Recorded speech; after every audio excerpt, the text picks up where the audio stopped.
NFL legends don't rattle easily, but ask them about Brian Dawkins, and something changes. Hines Ward, one of the most physical receivers in NFL history, said Dawkins was the only safety he genuinely feared before the snap. And wide receivers across 2 decades will tell you the same thing. You could run the route, you just had to be willing to pay for it. It started with the eyes. Before the snap, Dawkins would lock on to a receiver and hold the stare. Not aggressive, not theatrical, just completely still, completely focused, with an intensity that receivers described as feeling like being looked through rather than looked at. Donovan McNabb, his teammate in Philadelphia for nearly a decade, said that watching Dawkins in pre-game warm-ups made him grateful every single time that they were on the same side. He said there was a version of Dawkins that existed before kickoff that was unlike anything he had seen from another human being. Not angry. Somewhere past angry. A place McNabb said he had no word for. Wide receivers noticed it from the moment they ran their first route. The moment you crossed the middle, Dawkins was already arriving. Not reacting. Arriving.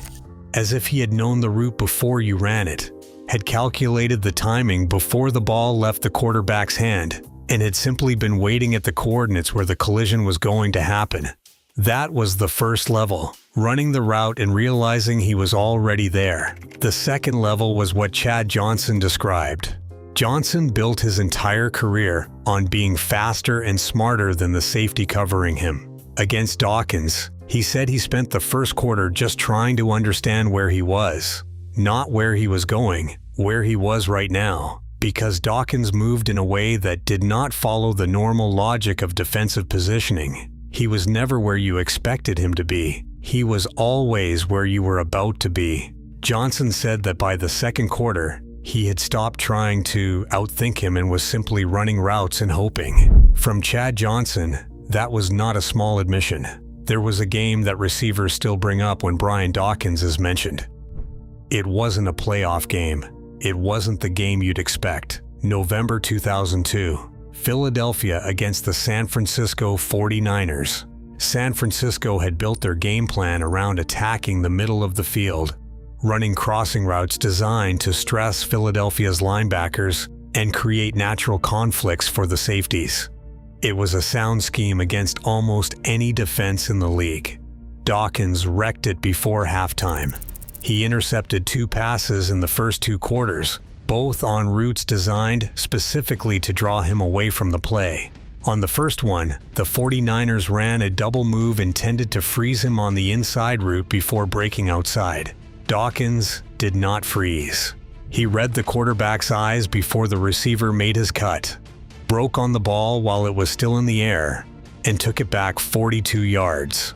On the second, he blitzed from a position that suggested he was dropping into coverage, arrived before the offensive line could adjust, and forced a fumble that Philadelphia recovered in the red zone.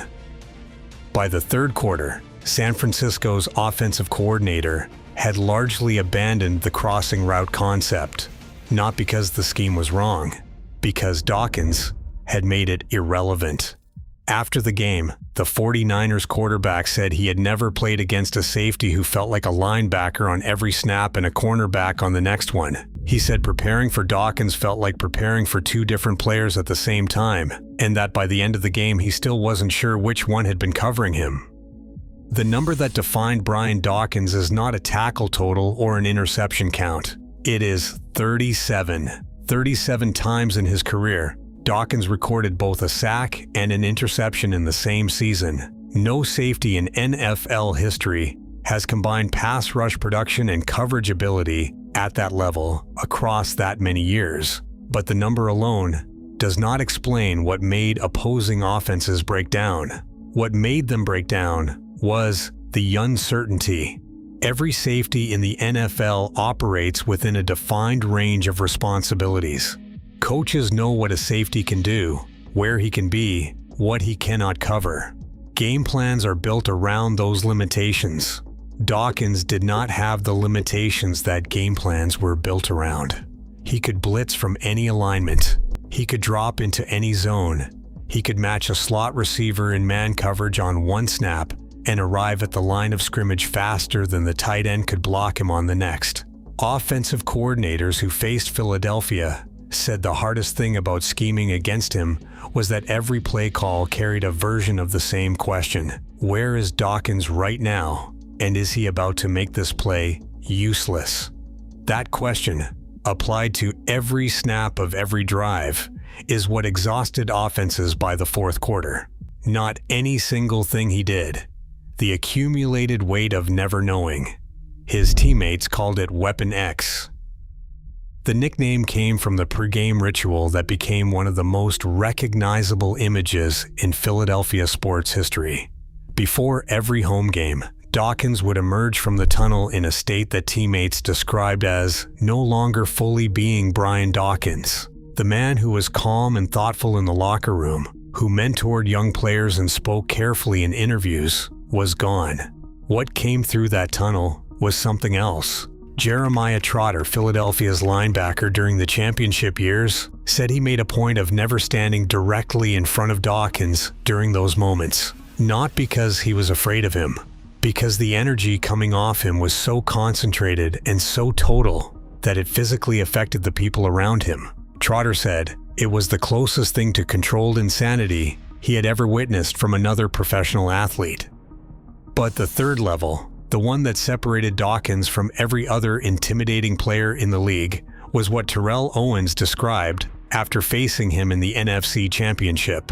Owens was not a man who admitted fear easily. He said that by the fourth quarter, with Philadelphia's defense swarming every route, he found himself running patterns he knew were too short, too safe, deliberately avoiding the middle of the field, not because his coach told him to, because his body had made the decision before his brain caught up with it.